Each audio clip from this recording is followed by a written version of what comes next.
let's get into this card. Start at the top, as always, recap show. Max Holloway, Yair Rodriguez. Yes, I like the little flair there, Tabor. Yeah, I'm a little bit Hispanic. No, but you know what, dude? This totally lived up to the hype. You know, we were very excited. We were wondering what Yair Rodriguez was going to be able to do after almost 2 years off here in the octagon in the UFC, and this was an awesome fight. Though Max definitely won the fight, won on all three judges' scorecards. One judge had it 4 rounds to 1 Max, which you could make an argument for, but 48-47, 48-47 on the other 2 judges' scorecard. But, man, the volume between these guys was absolutely insane. We got it from Yair. We got the spinning back fist. We got the flying knees. And Max returning some of his own, too, man. Max looked great. You know, and there's this talk that, oh, Max isn't the best boxer, blah, blah, blah, blah, blah, blah, blah. He did eat a lot of damage in that fight. Yeah, so he does eat a lot of shots. But, again, man, he delivers more than he gets hit. So he's hitting guys more than he's getting hit. And at the end of the day, he wins fights. So again, like, yeah, I do agree. He does get hit a lot, but he also, that output is insane out of Max. I swear this guy's got an infinite gas tank. He didn't even look tired in this fight, man. No. After 5 full hard rounds against Yair Rodriguez, and he was getting cracked with some big shots, man. Yeah, with the chin on this man is ridiculous. On both men, because they were fucking beating the shit out of each other. Yes, they were. I mean, what a fight. And for a fight night, too, that's what's so insane about the UFC right now is they're putting on top-notch fights. From start to finish on this pay-per-view, even the early prelims/prelims were incredible fights. There were knockouts. There were wild fights, wild exchanges. I mean, dude, this organization, this mixed martial arts, man, just keeps getting better and better. This is the highest level in the world, in my opinion, is the UFC. So shout out to everyone on this card because it was insane. Guys, we did do a fight opinion last night. So if you have not checked that out already, open it up in a separate tab. Don't do it right now. Finish this episode first, but then watch our fight companion. Great content. That was actually an absolutely awesome fight companion last night. Shout out to Mary and shout out to Tanner for showing up last night. We really appreciate that. But dude, this main event was wild. It was insane. It's possible fight of the year contender. I mean, dude, they were swinging with malice intent in almost all of those shots. And then to Max Holloway to just, I mean, a lot of people are saying that first round was very close. And Yair has an argument there for winning it. I leaned Max Holloway watching it last night, but I guess I'll just concede. I'll say Yair won the first. Right, because that first round was extremely close. Extremely close. Yes. And Yair was landing the power shots, but Max was getting nice, clean counters. It's just, I don't remember the numbers. I'd have to look that up. But, I mean, it was so close. It was razor thin. I wouldn't be mad if that first round was really a draw, in my opinion. But the unorthodox strikes from Yair Rodriguez, that is probably, like, I've never seen Max Holloway take that much damage in a fight, other than maybe a Dustin Poirier fight. Right. When he has guys where he completely outclasses like a Calvin Kattar, you know, where it's not even on the same level. Yair Rodriguez, and I love what Max said afterwards. This is why no one wants to fight this guy. And it's so true. That's why no one wants to fight Yair Rodriguez. He is dangerous, man. And, like, again, he landed those big shots. Those unorthodox strikes are absolutely beautiful. Like, this guy is still a top contender in this featherweight division. Bud Holloway and Bud Volkanovski, you know. I mean, those really are the 1 and 2 in this featherweight division right now. But I got Yair right under that, man. Like, yeah. He's a phenomenal fighter. And I'm very excited that he was back in the octagon finally. And, you know, here's the matchup. Years he was off. I know. And it sucks. Here's the matchup, guys. Yair Rodriguez. You know who I'm going to say? Zabit. Magomed Sharipov. Absolutely. Absolutely, yeah. That's the matchup I want to see now. I know Zabit is out of the rankings. He hasn't fought in, a year and a half, 2 years. But that's the matchup I want to see, man. Absolutely. I'm sorry. I'm reading the chats right now. It's just funny. Okay. It's funny. We'll get into that in a second. But, yeah, I absolutely love that matchup. I wouldn't mind seeing those men fight 3 more times. I know that sounds crazy. 4 fights. Like, what the fuck? Doesn't make any sense. I just love the fight. I love that fight. And I actually agree with, I'm going to bring it up, AJ Wolf. Max Holloway's style won't beat Volk. That style last night, I don't think so.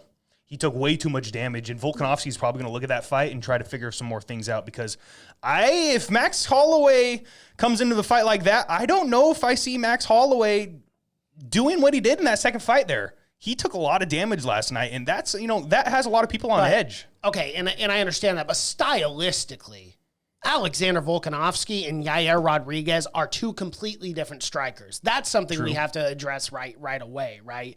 Like, Yair is Yair throws wild, crazy shots. Like, that's what makes him fun and entertaining. I think Volkanovski is more on the technical side. Like, I definitely don't.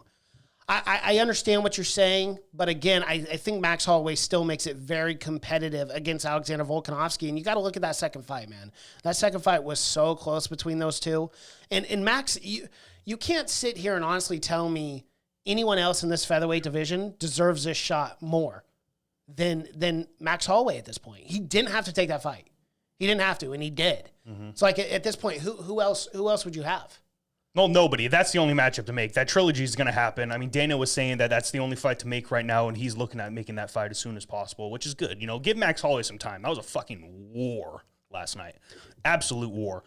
And this is something I agree with Cosmic. He just said Volk is going to hit him with the leg kicks again, and Max has got to combat that somehow. Well, look at last night. Yes, I mean, he was getting smashed with the calf kicks by Yair, and it really slowed Max down. And I think that's what contributed to Yair possibly winning 2 of those 5 rounds. Well, and to the success that Yair had on the feet, too. I mean, we actually saw Max Holloway go for multiple takedowns. Yes, he was effective. He got him, too. And he was dominating on top a lot of that fight, which shocked me.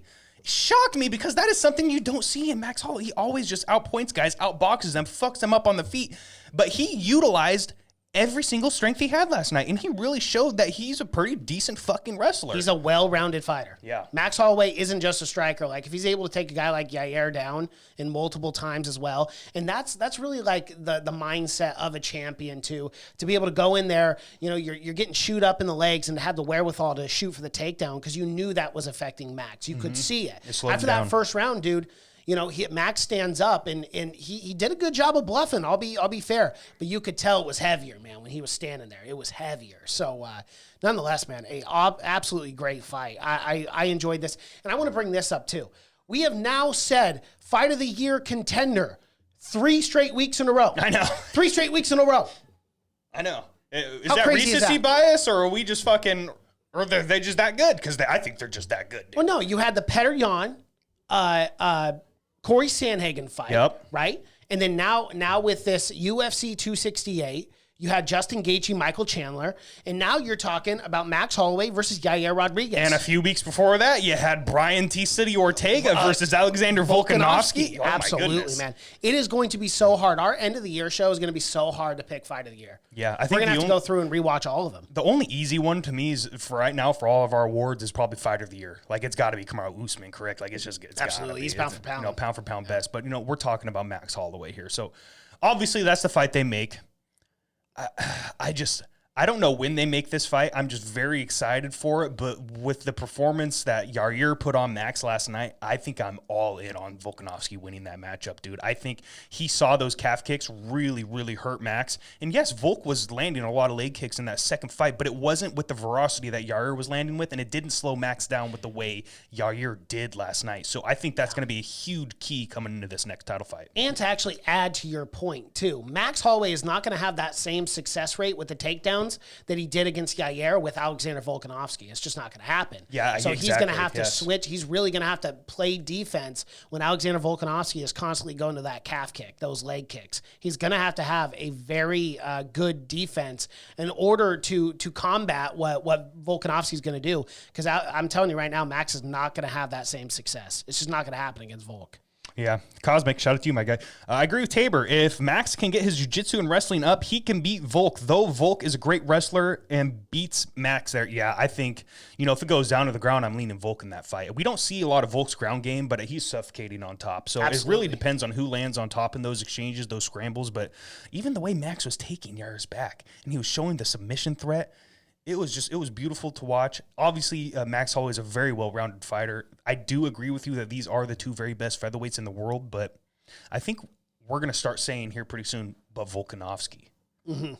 I mean, we're getting to that point. We're getting to that point. In the way, you know, again, not to get too far off on Volkanovski, but the way he was able to get out the multiple submission attempts by Brian Ortega, literally known as T-City, it is incredible, and it's really the testament to his championship spirit and the fact that he will not give up under any circumstance. That guy will continue to push through. He's literally got the Warriors mentality, the Warrior spirit, dude. So absolutely, I think very it's excited. A tall order for Max Holloway again, and I'm not going to disagree with you there, but it has to happen. And so that's where my argument is. It has to happen because what else is there right now in this featherweight division? Max Holloway deserves this, and he's got to get it. Yeah. Shout out to Cosmo again. Y'all should zoom in Cosmo and Ant for UFC fight review. Would be a good addition to the love to bring people on to our live streams and stuff. I'm not saying I don't trust you guys. We just don't know. Like, we don't know who you are. Yeah. And like the only problem with live is like if someone that we don't know says something, and then we get banned for it. Right. But Patreon exclusives, those are absolute. Like we were talking last night. If we want to get to a point where we can start flying people out on the show for fight companions and stuff like that. And our day ones, the guys that are here right now, y'all are fucking at the top of the list. That is for damn sure. And shout out to AJ Wolf. Volk is pretty good. Is a pretty good wrestler. I don't know his takedown defense stats, and he is strong. It will be tough. Yeah, I don't see Max Holloway taking Volkanovski down. Well, yeah, and that's kind of the point that I was saying. Like, he's not going to have that success that he had with Yair Rodriguez the same way with Volk. It's just not going to happen. Yeah. Shout out to you, AJ Wolf. Your new name. I don't know if you're already subscribed, but if you aren't, make sure you smash that subscribe button. He's been in the chats a couple times. I've recognized AJ Wolf. Okay, thanks for being here, bro. Yeah, thank you. Welcome to the congregation. Absolutely. Let's just talk a little bit of Yair Rodriguez. You mentioned Zabit Magomed-Sharipov. That was a matchup they tried making last year. It never happened. They both men at some point. I think Yair Rodriguez had USADA problems. There was that weird situation where he just wasn't answering his phone, and then USADA struck him with a suspension because of it. Like, you have to be like, that's just like, let's just talk about that for a second. Super unprofessional.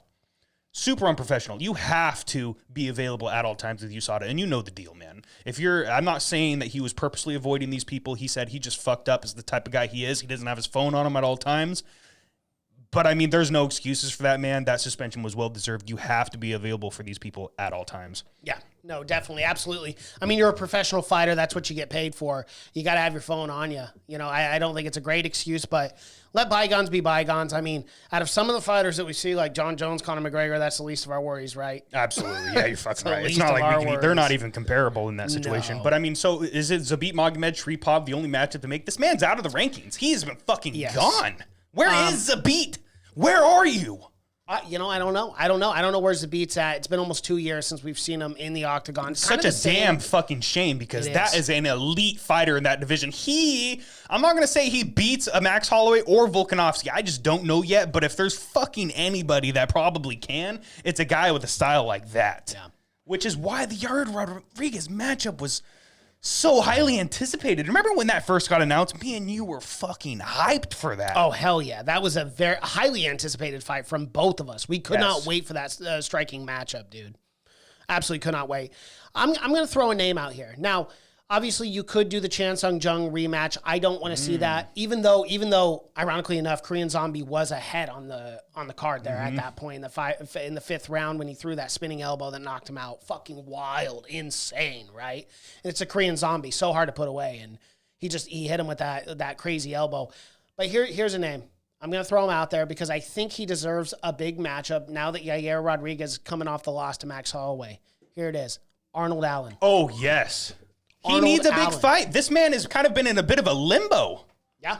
Who is this man going to fight? I'm just going to pull up the rankings real quick. Yeah, that makes sense. Keep the camera on Tabor. I'm going to shut that That makes a lot of sense, dude. Like, that's a fucking fantastic matchup. I mean, I'm going to look at the rankings right now. Calvin Kattar's matched up. Josh Emmett's matched up. Giga Chikadze's matched up. Danny Ige. I mean, that doesn't tickle my pickles, but Edson Barboza got flatlined. Dude, that's the only matchup. That is the only matchup. Arnold Allen's sitting right now at number 6 in the world. Extremely underrated fighter. This man is so fucking well-rounded. I really do believe he could compete with anybody in this top 5. And a Yair Rodriguez matchup might be the one to make if a Zabit Magomed-Sharipov fight is off the table. Yeah, absolutely. And not only that, but I mean, Arnold Allen is so impressive, man. I mean, he even just beat Sadiq Youssef via decision. It was unanimous. Like, he has looked good in every single one of his fights. And, like, this is a guy who's young, who's talented, and in a fresh face. Fresh face relatively in this featherweight division, especially in this top echelon of the top 5 or 6. I think he's sitting at 6 now, but still, a number 3 and a number 6. I love that matchup. I love it. It's fantastic. I want to see where he's at in this featherweight division because you could very well see Arnold Allen run and get a title shot eventually. Okay. So. If that, let's just say that's matched up. We're playing matchmaker right now. It's Yair Rodriguez, Arnold Allen. What do you do with Zabit then? Because he's got to come back. How about Zabit Magomed versus Brian T. City Ortega? That's a number one contender. Hey, dude, I love that. If Zabit wins that fight, he's getting a title shot. Really? I Even think after so. 2-year layoff? I think so. Dude, this man was number 3 in the world before he got dropped out of the rankings. This man is an elite featherweight contender. We just don't know where he is. We just don't know where he is. Where is this man? Please come out of hiding. Ooh, AJ Wolf and Ant W asking, what about Yair and Brian T. City Ortega? That's also a great matchup. Here's the thing, though. Ortega gets him on the ground, it's game over. Yeah, it's over. It's over for Yair. Like, let's be realistic, especially with the success of the takedowns, which we saw from Max Holloway last night. It's going to be 10 times worse with Brian Ortega. You're trying to tell me T-City isn't going to pull off a submission win against Yair? That's the only problem I have with that matchup. I mean, I like it. I just think that's a fight Brian wins. Yeah, I agree. Shout out to Ant W. Yeah, Zabit or the Korean Zombie. That's a great matchup too, because the Korean Zombie, like, as much as I'd love to say this man's in the mix for a title shot, he's just not. I think he needs to get 1, maybe 2 more big victories. Who knows what this featherweight division is really going to happen, because I feel like there's not a whole lot of contenders for Volk to fight right now. I mean, we are making this Volkanovski Holloway 3 fight, so we're going to need new names. We're going to need new names. We need a Chan Sung Jung to get up there. We need a Arnold Allen to get a big victory. We need a Zabit Magomed in here. I'm super excited about the now, just recently we just got Josh Emmett back. He's scheduled to fight Dan Ige December 11th on that UFC 269. So, we have these guys coming back from injury, and I'm excited about Josh Emmett. He is a little bit older, but that guy can crack. That guy can crack, man. Like no other. Crack. Yep. He can put you lights out. So I mean, there are entertaining fights in the future. But again, you have Max Holloway at number 1, and he's kind of bull ran through this division, and so is Volk. So it makes it really tough. Let's end it right here. Okay. If Holloway loses the 3rd fight, what do we do with him? Is he just going to keep off killing contenders, keep off fucking people up from getting their title shots, or do we make him move to 155? I know that's the issue, and this is kind of what I said on the Fight Companion last night. It's all in for Max Holloway. Yeah. For this fight, if he does not win, he's got to do something, because he'll never get another shot again. You can't go 0-3 against the champ. You can't, and then get a 4th title shot. No, like the guy would have to go on like an insane win streak in the featherweight division. I think what Max does realistically, if he does lose to Volk, go up to 155. This guy is so sucked in at weigh-ins, bro. Like, you can tell the weight cuts take a toll on Max Holloway. This guy puts on a little, and I'm not talking like muscle, like weightlifting. He's still muscle. young. He could take time off to bulk up. Oh yeah, for sure. And Max can definitely fight at 155. I mean, look at other people who have fought in the featherweight division. Dustin Poirier at one time, Conor McGregor, like all these guys he fought early on. Dan Hooker, 145. And they made the transition to lightweight. I think if Max loses that fight to Alexander Volkanovski, just move up, because he can fight there at 155. And he proved competitive. He did lose against Dustin Poirier, but again, tough son of a that was a great fight, and he had Dustin hurt multiple times too. It's just it wasn't enough. Dustin was cracking him with way too much power. Exactly. So, but again, Max Holloway stood in there, no problem, man, no problem. So, I like that matchup. I like that for the future of Max Holloway if he does not win in that 3rd title fight. Just move up to 155, because Max is entertaining, man. He sells. Period. End of discussion. So, absolutely, give me that. Absolutely. Let's get into church coin bets. I put the biggest church coin bet in the history of this podcast on Max Holloway. I risked everything on that. And I'm not going to lie, I was a little bit nervous. Yeah. I was a little bit nervous because he was getting cracked with big shots, and we were like fucking on pins and needles. Like, is any of these going to put him to sleep? But Max Holloway's got the chin of the gods. It just didn't happen. So I put 20,000 church coin on Holloway, and that gave me a super small return of like 3,000 church coin. Right, yeah. I put 1,000 on Yair just in case, the knockout. But I said in episode 97 multiple times, I thought Max was going to win it. I'm a sucker for the dogs, especially when the guy's coming in at like plus 550 or something. I was like, okay, whatever, 1,000. But yeah, no, bet 1,000 there and lost. All right, Gids, you put 7,500 on Holloway. We didn't even do the math. I have no idea what the return is. That's probably like 800 or 900 church coin or something. Easy money. It is what it is.